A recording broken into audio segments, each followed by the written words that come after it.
Ayun, good morning. Good morning po sa ating lahat. Ayan, sa mga Rochelle community, sa mga kalangga, magandang umaga sa inyong lahat.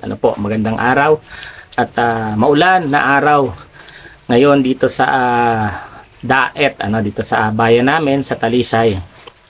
So, binabati rin natin ang aking anonymous sponsor. Yan, maraming salamat po.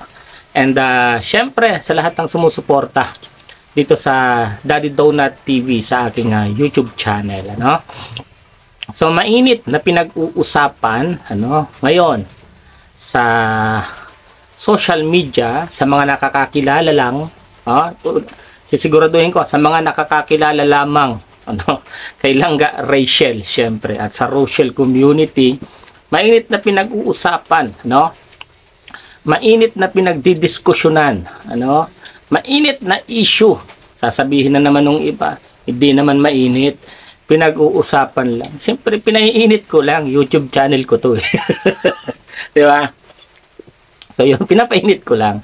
So, mainit na pinag-uusapan at maraming nagtatanong sa akin through Messenger, Pero, hindi ko na lang sila sinasagot pa isa-isa. So, dito ko kayo sasagutin. Kung ang inyong Langga Rachel ba ay balik kalingap na, Ang sagot po ay hindi. Hindi. Dahil meron ho tayong sariling community. Ang Rochelle community na lumalago at patuloy pang lalago, di ba?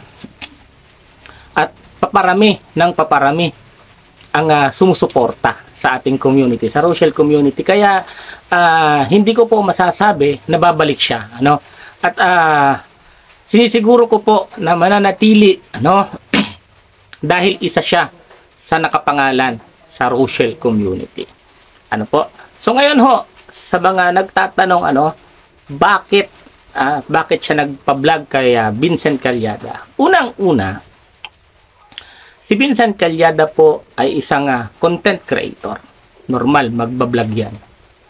Pangalawa, si Rachel ho ay scout ni Vincent Calyada. Pangatlo, si Vincent Calyada po ay kaibigan namin. Kaibigan namin ng Morales family. At siya po ay pumunta rito para makiramay. Pang-apat, uulitin ko ho, si Vincent Calyada po ay isang content creator. Isa ho siyang content creator na naghahanap ng may palalabas sa kanyang YouTube channel. So kung nagpa-interview man po si Rachel, isa ho yan sa the way kung paano ka makisama, kung paano mo tinatanaw ang utang na loob, kung paano mo ipakita na isa kang kaibigan at hindi ka nagbabago. Ayan. Pangatlo, kung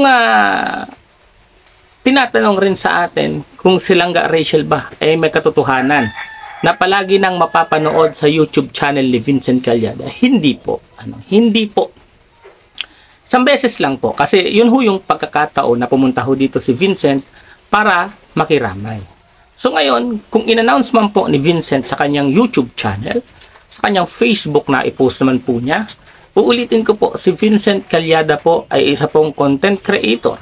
At ang isang content creator, gumagawa po yan ng estratehiya para panoorin, para puntahan ang kanyang YouTube channel, ang kanyang Facebook page, di ba? Ang kanyang mga platform. So ngayon po, tinatanong rin ako, paano yung rules nila? Rules po nila yon at hindi po natin rules yon. So sila po ang makakaunawa, makakaintindi, or silang magpapataw kung meron mang kaparusahan. So labas po kami doon. Labas po tayo doon. Tayong mga kalangga, sa mga nagtatanong na mga kalangga.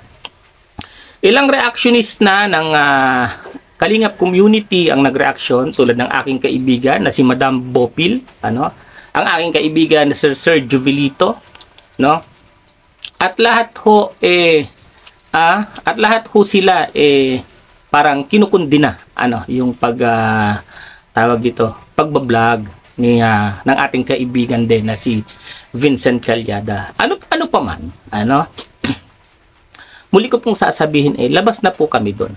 labos na po tayo doon. Basta po, ang ginawa po ng Langga Rachel ay pakikisama ng isang kaibigan kung bakit po siya nagpa-interview, at atin pong pinabubulaanan na ang inyong Langga Rachel ay hindi po babalik ng Kalingap dahil meron ho tayong sariling community na pinalalago at patuloy na lalago.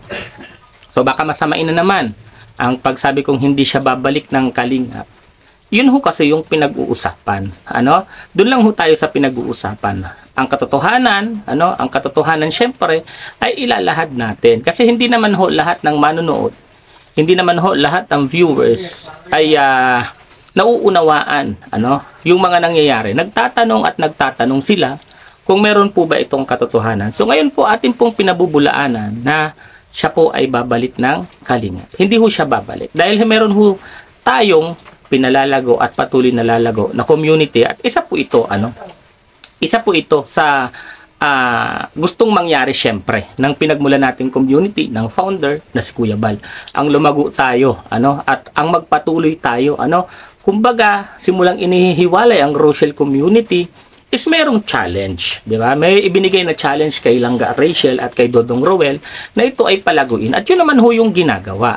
So kung meron hong issue na umiikot ngayon dahil lang po sa interview ng ating kaibigan na si Vincent Calyada, yan ho lang yan, mga usapang social media, usapang content creator, di ba? Parang hindi na ho kayo nasanay, hindi na ho kayo nasanay na dito sa social media kung pwedeng palawigin ang issue, para magkaroon ng content, para magkaroon ho ng tawag dito, iba-vlog, para merong pag-usapan tuloy-tuloy, gagawin ho yan, masanay na ho kayo, pero tayo dito sa Rochelle community, wag ho tayong magpa-apekto, wag ho tayong magsasalita ng hindi maganda dahil sa tinagal-tagal ho natin dito sa mundo ng social media, Sinabi kong matagal kasi more than 1 year na rin naman ako. 2 years, 3 years na ako di ba? Alam na ho natin yung mga ganyang estratehiya, kumbaga. Pero tayo, di ba, kung mapapansin nyo, isang beses lang naman tayo nagsasalita, isang beses lang tayo nagbibigay ng pahayag, ng opinyon sa mga bagay-bagay na nangyayari. So, ito ho yung final na kasagutan, Hindi ho siya babalik, at ang lahat ho ng nasa Team Kalingap, lahat ho sila ay kaibigan natin. Lahat ho yan. Lahat ho sila. Actually, galing dito si Kuya Brooks, si Kalingap Dan, si Kuya Mel, si Arjun, may mga pumunta na ho ditong mga Kalingap partners.